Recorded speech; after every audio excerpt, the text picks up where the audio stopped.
Good morning, everybody. It's your girl Miracle Sims, and you are listening to God, Sex, and Love, your daily dose of inspiration, the juice. It is January the 12th, 2021, and today my topic is called Not My Will. Before we get started, I want to just share with you all that I did get some unfortunate news yesterday. If you guys watch our episodes of God, Sex, and Love, the talk show, you may have noticed that I talked to a couple called the Englishes, or I call them the Englishes.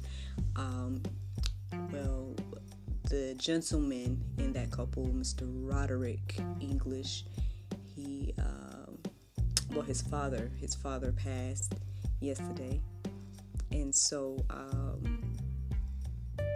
I would like to just, dedicate a moment of silence to, his father and their family. From what I understand, his father has had cancer for about 10 years, something like that I've seen,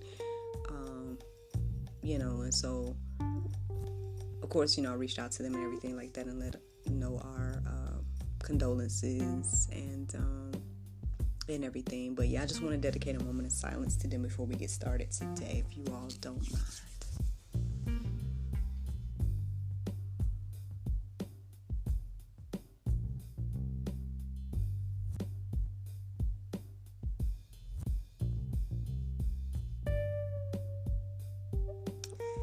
Thank you all for that.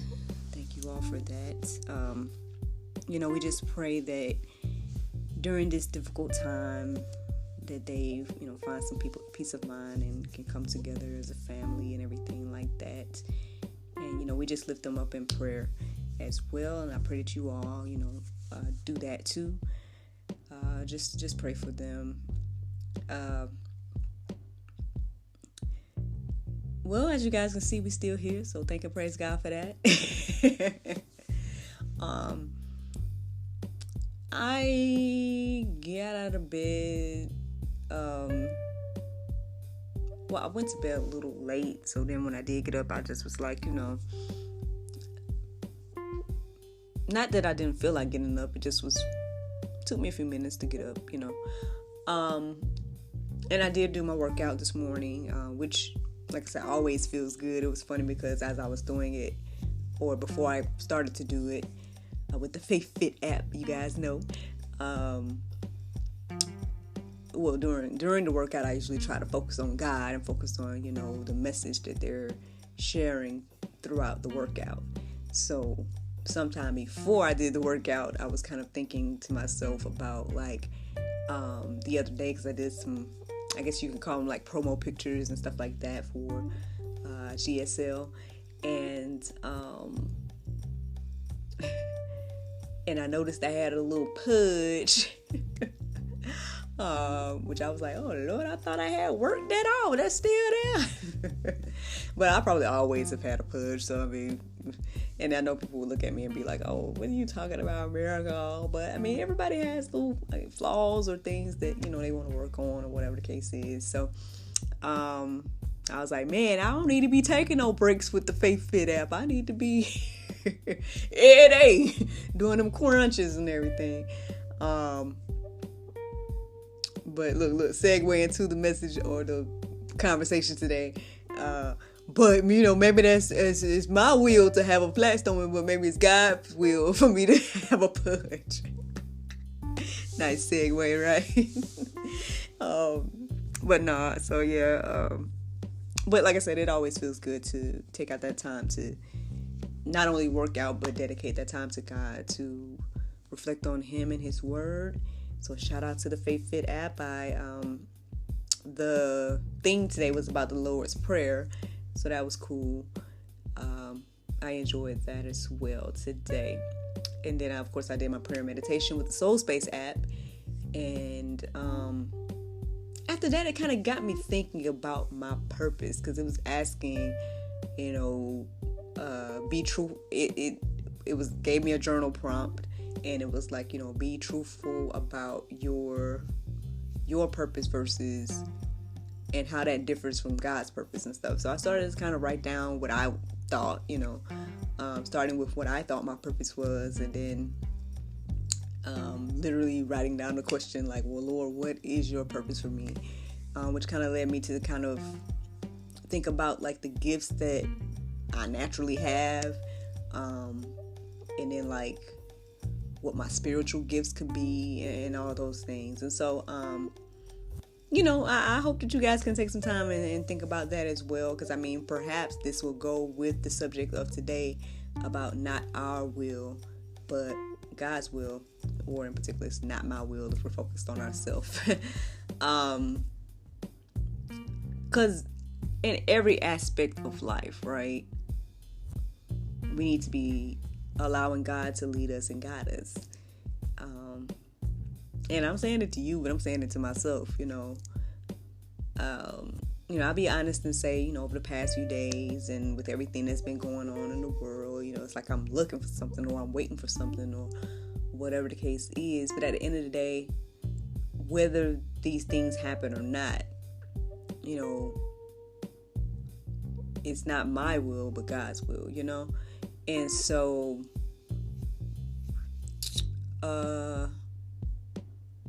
yeah, I mean, it just fits with every aspect, whether it's like on the big picture of like the scale of the world, or just what you do with your day, or what you doing throughout the day, or whatever the case is. So, I came across several good verses, or verses that just made me go, okay, Lord.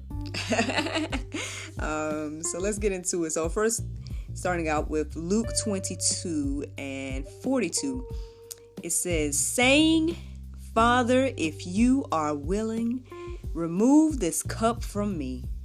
Nevertheless, not my will, but yours be done. Of course, this is our Lord and Savior, Jesus Christ, praying in the Garden of Gethsemane. We talked about that yesterday, if I'm remembering correctly, or Saturday, one of those days we were talking about the Garden of Gethsemane, and I put that verse in the Go Deeper section for you all. But yeah, I mean, again, this is the prayer we all should be praying, right? Not our will, but God's will. And as we know, at this moment, Christ knew he had to go to the cross. Christ knew he had to suffer this horrible death. And I mean, I think any human would pray like, hey, Lord, like if there's anything else we could do besides that, by all means, please, let's do it. However, not my will, but your will. It's pretty much what that prayer was. And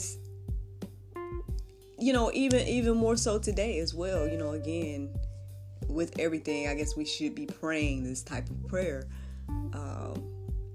Because like I said, even though I'm optimistic about what I feel is going to happen over the next few weeks, or next few months, whatever people want to say, I'm kind of leaning towards being optimistic about it. But at the same time, not my will, God's will, So at the end of the day, if things don't turn out the way I feel or think they are, or should, or whatever the case is, again, I gotta understand that God is in control, and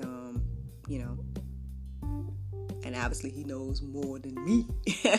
Now John 5:30 says, I can do nothing of my own. As I hear, I judge, and my judgment is just, because I seek not my own will, but the will of him who sent me. I mean, there you go. Like, it says, I can do nothing of my own. I mean, hey, the Bible has a lot of good nuggets and little juice or jewels or whatever you want to call it. It has a lot of good things to just think about and let marinate on your heart, souls, and minds. And it's just like, again, like I think one of my questions throughout my whole experience with the Jews, as I come across verses and I come across like different, I guess, revelations or whatever the case is, I'm just like, man, why don't we live like this? And how can we live like this more? Those are like usually my questions when I come across these type of verses, because it's like, I mean, now at the end of the day, I guess I can only speak for myself, or I can only do what I can personally. And then of course everybody can do that as well, if they want to. Because of course we say we got that free will. So, but yeah, just something to think about, y'all. Just something to think about. Again, how different our world would be if we just literally, you know what, Lord, not my will, your will. What is it that you have me to do? Or what is it that you want me to say? That I shared with you guys already that's literally my prayer every time before I even turn this camera on and this recording on. I literally just ask God to come on in and say whatever he wants to say through me, because at the end of the day, yeah, I can get on here and say my opinions and tell y'all, X, Y, and Z. I can tell y'all anything on here, right? But yeah, I'm just saying I'm a Bible reader. You know what I'm saying? In regards to at least, even if I'm taking out this time to read the Bible enough to get these verses or whatever case is, even so, by even just doing that and knowing what it says about being a teacher, and I got air quotes from my podcast people, because I say that loosely. I don't know if I'm a teacher. I don't know, honestly, and that's the thing too.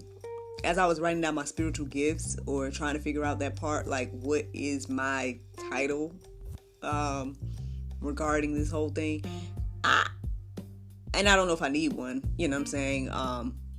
That's just, I say that because of my purpose exercise that I did earlier this morning. Not that I'm trying to be a teacher or title or anything in particular with this, but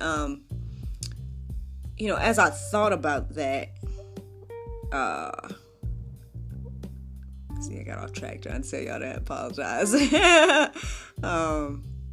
guess thinking about all of that, but I don't know. Like I said, in general, this is just something to think about in regards to God's will, and I will keep on going because obviously I lost my train of thought, so apologize for that. But anyway, now 1 Corinthians 15:28 says, when all things are subjected to him, then the Son himself will also be subjected to him who put all things into subjection under him, that God may be all in all. That's funny because when I was first writing that verse, when I first saw the verse, I was like, it's kind of like a tongue twister. Like, I don't understand, it's a tongue twister. But I still felt led to write the verse down for it to to share in this capacity. So I started to write it down, and then as I was writing it down, I started to understand it more in regards to what it was saying. I don't know if you guys understand it by me reading it, but I don't know. But so yeah, it's just, again, it's like when all things are subjected to him. So let's say given to him or his will, you know what I mean? Like when all things are subjected to him, then the Son, which we know is Jesus, himself will also be subjected to him subjected to who? To the Father, who put all things into subjection. Like he's the one that's putting all the things into subjection, right? And then that at the end of the day, God's will, that God may be in all in all, which God is in all things, I don't know, I think that's a beautiful breakdown, of what it looks like, I guess, to follow God's will.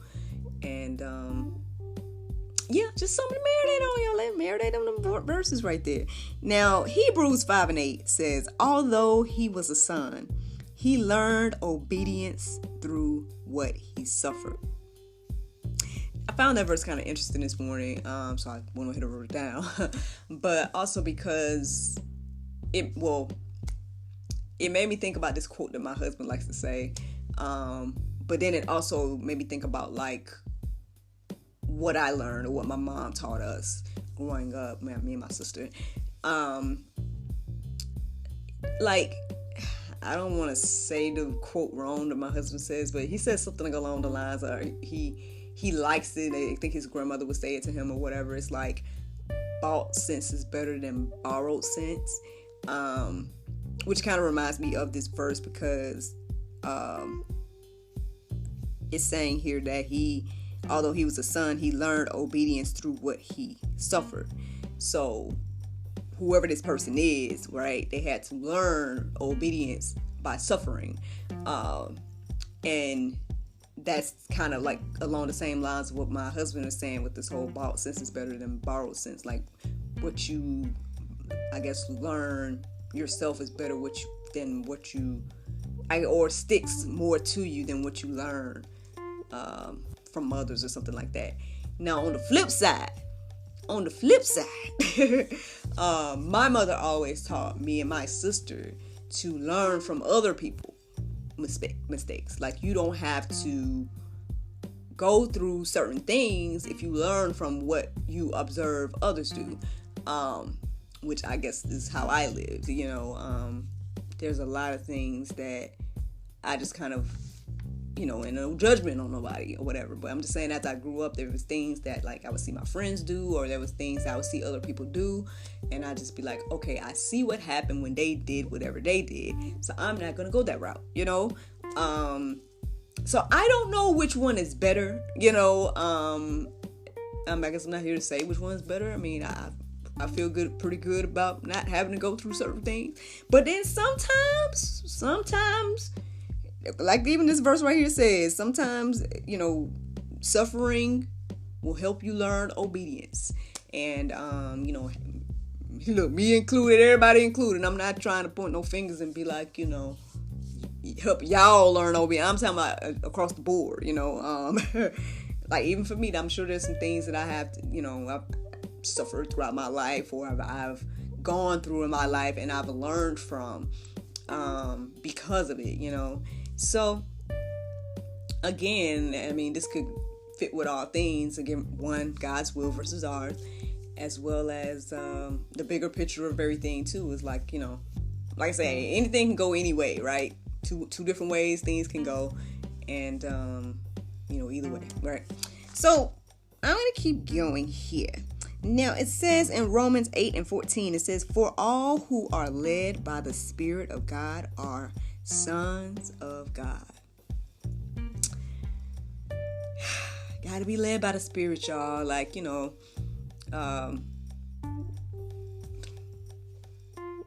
just, I guess, one, that's how you know about the fruit and everything like that. It's being led by the Spirit in general. I feel like it's just gonna help us across the board, like, because again, maybe there's some things that we don't have to go through, or some things that we don't have to learn by suffering. We can learn by our forefathers or whatever. I mean, that's probably one of the main reasons people talk about history, or teach history and all these things, is to learn from the past, or to learn from those that lived before us, or whatever the case is. And and there, like I said, there's a lot of wisdom and knowledge and things that happen in the Bible. So that's why, for me, when certain things are happening or certain decisions are made, it's like, especially by believers in particular, it's like, man, are we reading this Bible? Like, are we getting it? Like, because this seems like some repeat stuff. Like, I mean, as the Bible says, there's nothing new under the sun, So, a lot of the things that seem to be repeating, in my little humble opinion, is just like, man, like, are we going to learn, or are we not going to learn? It seems like we're not going to learn, but I mean, we can be led by God, and everything like that. So I wasn't really going to put anything in the Go Deeper section, but then I saw this verse and it just kind of stood out to me. And I don't know if it goes directly with this topic, but kind of maybe. It just kind of made me think more so about like the bigger picture of what God did through Jesus. So that one verse is in the Go Deeper section today for you all to peruse. Let marinate as you guys let all this stuff marinate today. But then y'all know, that confirmation is always a beautiful thing.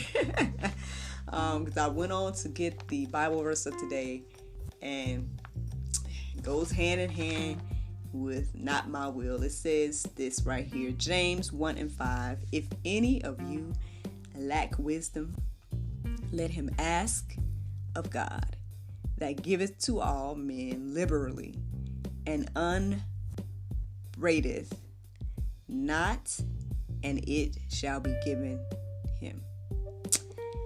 Friends, I hope you all enjoyed this juice this morning. Thank you so much for listening to God, Sex, and Love, your daily dose of inspiration, the juice. I pray you guys can go forth and have a wonderful day, and I look forward to talking to you all tomorrow, if the Lord's will. Bye-bye.